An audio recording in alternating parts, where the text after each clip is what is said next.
Well, I'm glad you're here watching my video on YouTube. The fact is, I don't know how long this will be up, since YouTube has decided to start censoring me and pulling down my videos. But don't worry, you can watch this video on rumble.com/randpaul, where I post all of my content. Love to see you over at rumble.com. We have people now advocating for eliminating, defunding the police. I think this is a remarkably bad idea. I think we probably find some agreement in this room, but I think it's something that has to be talked about. Now, most of us don't commit crimes because we have a conscience, we know right from wrong, and whether stealing was legal or illegal, we still probably wouldn't steal. But as most of you know, there are people who live amongst us, not a large percentage, but at least a few percentage, who will steal even when it's illegal, who will hurt others in their community, and that's why we have law enforcement. And we need law enforcement. I've taken great pains over the last couple months to visit with a lot of sheriffs and deputies and police departments around Kentucky to find out what you're thinking about in the face of some in the media and some in journalism and some in our larger cities beleaguering the police and blaming the police for everything. We've tried to call attention to some of the good things that are happening every day that people don't pay any attention to. So, for example, we've been in Jefferson County twice, where we think the anger towards the police is worse than in many parts of the state. We've been there twice to talk about things that the police are doing to protect us. One of them was a stranger abduction. This was an abduction of a 9-year-old girl snatched off of her bicycle, put in some sicko's car, and he was driving off, and they were able to stop this in the first 8 minutes. That doesn't happen all the time, but as you know, if you don't stop them quickly, you often don't get them back. But this is remarkable and something that we ought to appreciate. We put their story and their narrative into the Senate record and came and gave them an award for doing this, and then lo and behold, the media did show up. But we need more of these good news stories. We were back there last week honoring two Jefferson County or Louisville Metro Police who had taken down a felon with a gun without firing a shot, which is pretty remarkable, but still very dangerous. Every day people are putting themselves on the line, putting their lives on the line, and I think it's underappreciated. And I think from a political point of view, from those of us in office, if we don't do something about it, I think the natural conclusion or the possible conclusion or result of all of this is anarchy. All you got to do is look around the country. Look at Portland and Seattle. Look at Atlanta, where they just sort of let marauders take over squares.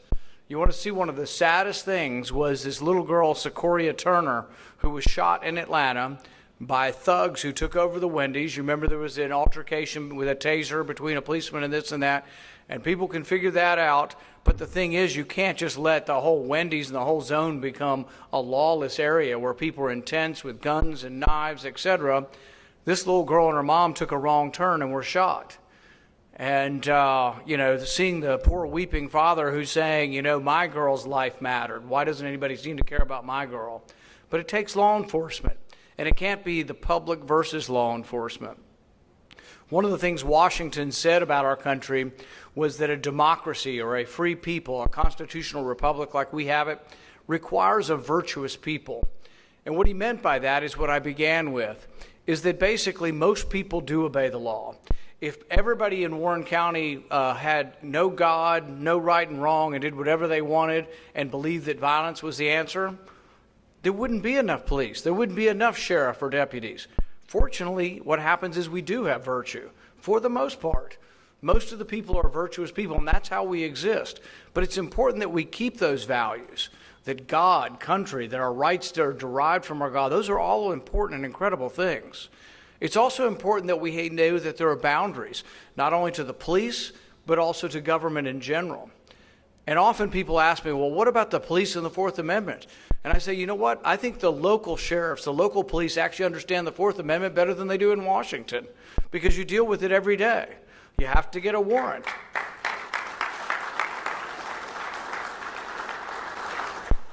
I think if we don't appreciate what we have, we can lose it. The idea that all armed law enforcement could be replaced with social workers is insane. Now, I'm not saying I'm against social workers. I think there is an aspect to community policing. Most of that I would leave to the sheriffs in our community and the police department to figure out. There are ways we can evolve and get better. but it can't be this heavy-handed idea that we're just not going to have law enforcement. I think that's a terrible, rotten, no good idea, and we need to resist it.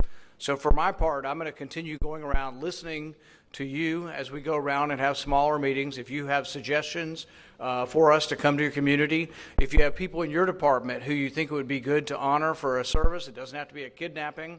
I think there are things that happen every day that are heroic that the public needs to know, that either us helping you get the word out or your public relations.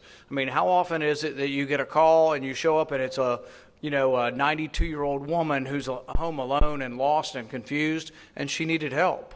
Little things like that, which are big things to the family, are important, and important that we let the public know that this is going on. We are in a battle now where it's not just about eliminating law enforcement. It's about people actually advocating for a whole new transformation of society. I'll give you an idea. My wife and I were attacked by a mob in Washington. It's 1 o'clock in the morning. President Trump, never known for short speeches, went on till about 12:30. We leave the White House. We were going to walk across the street, and we couldn't get across the street because there was a mob really just pummeling people and knocking them to the ground, and the Secret Service says, go that way and get on a bus. So we did. People think that I ran right into that crowd. No, we went the other way. We got on a bus. We went 10 blocks around the melee, but I still had to come back to that general location. It was my hotel was there. So we got in an Uber. We drive back, and there was a barricade. It was an official barricade, but they wouldn't listen to reason. We said, we just want to go 2 more blocks. And so we ended up walking. My wife still a little bit unhappy with me about that decision. We've been married 30 years, and she says it's going to be a while until she forgives me for saying that it was safe to walk those 2 blocks. We walk about a block, and these are big city blocks in D.C. It's probably, 75, almost 100 yards long for the block. It's a big city block. We get almost to the block, and a mob comes around the corner chanting and beating cans together or whatever. They saw me, and they said, let's get him. We saw a policeman at the corner. There were 3 of them standing next to motorcycles and 1 squad car.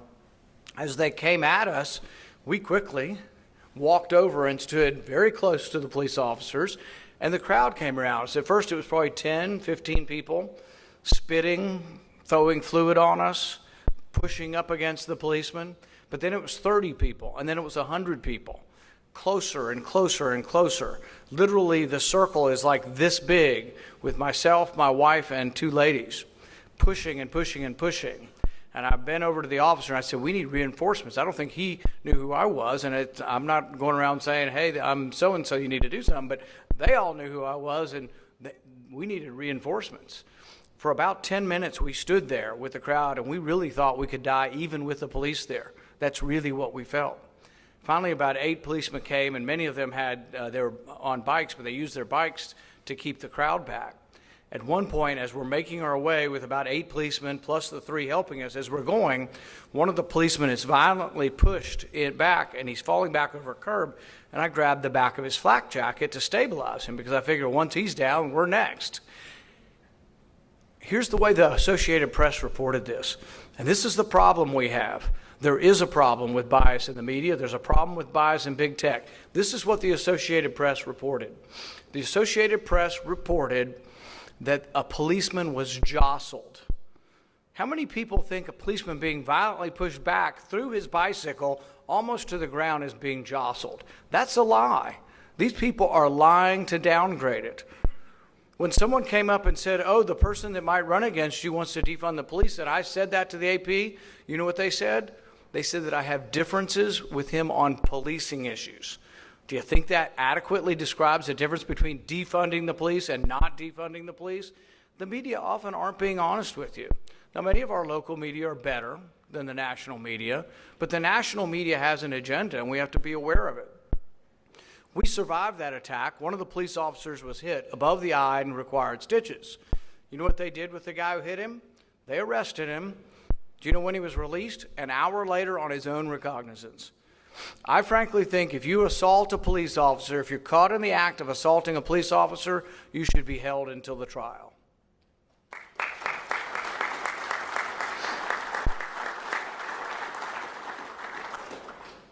So when we read the newspaper the next day, the head of Black Lives Matter in Louisville said that she could tell that we were frightened. The video was everywhere. It was all over the internet. She said she could tell that we were frightened, but that's the way that we should live. She thinks that people who are in elective office should live in fear. What kind of person would say that? But that tells you that many of the people in these organizations, it's not about combating racism. It's not about trying to live according to what Martin Luther King said.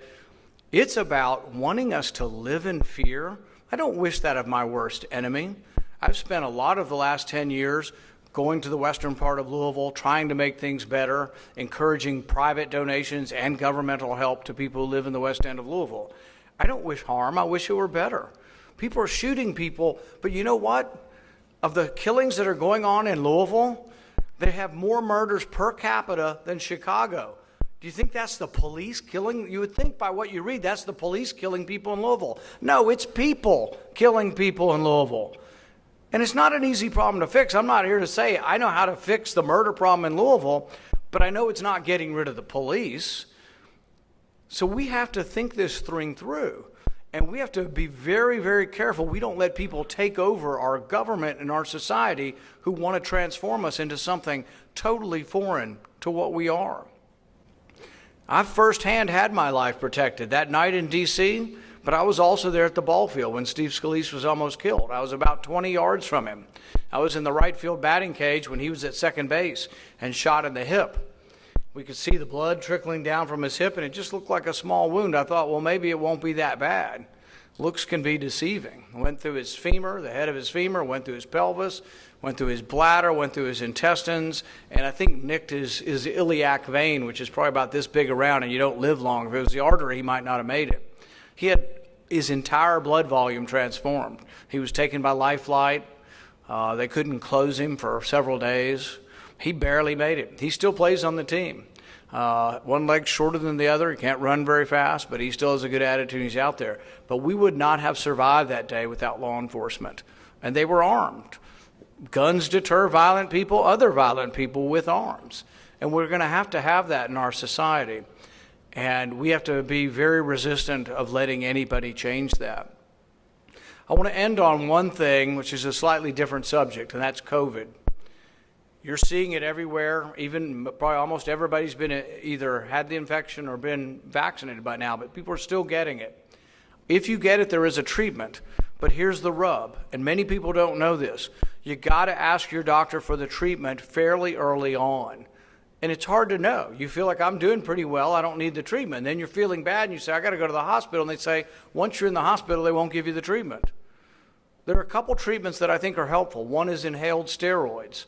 I just was on the phone this morning with a doctor out of Texas, and he treats people early on.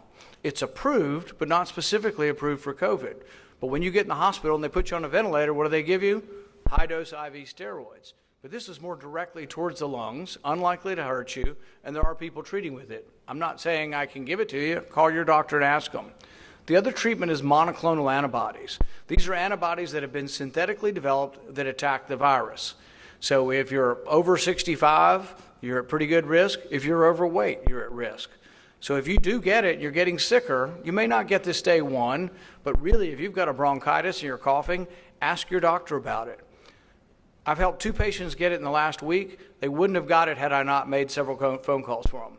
One of them was in the hospital, and her husband had to threaten to take her out of the hospital to get the treatment. Sometimes they're saying, "Oh, you got to be in the emergency room." It's like, what? So you have to wheel me through a doorway from the main hospital to the ER, and then I can get the treatment?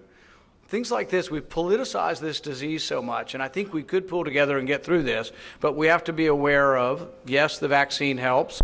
Yes, natural infection helps just as much, but then also that there are treatments out there and that people know about the treatments.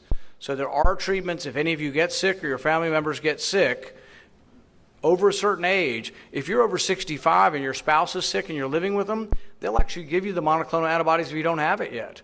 So the thing is there are treatments, but if you don't know about them, you don't know to ask your doctor, and some of the doctors aren't, I think, being aggressive enough with this. So there are treatments for COVID. We're going to get through this. I'm hoping this is the last wave of this, but I was hopeful the last one in the spring was the last wave. So we'll see where we go. But we are developing immunity over time to this. The question is whether it'll be a new variant. This new variant does escape the vaccine some, and that's the problem. And there are still people that are unvaccinated. Both are a combination. But we will get through this. As far as law enforcement, know that I'm willing to listen, have been listening, have modified some of my positions and some of my bills from listening to the sheriffs. We'll continue to listen to you, and I thank you very much for what you do for our state. Thank you.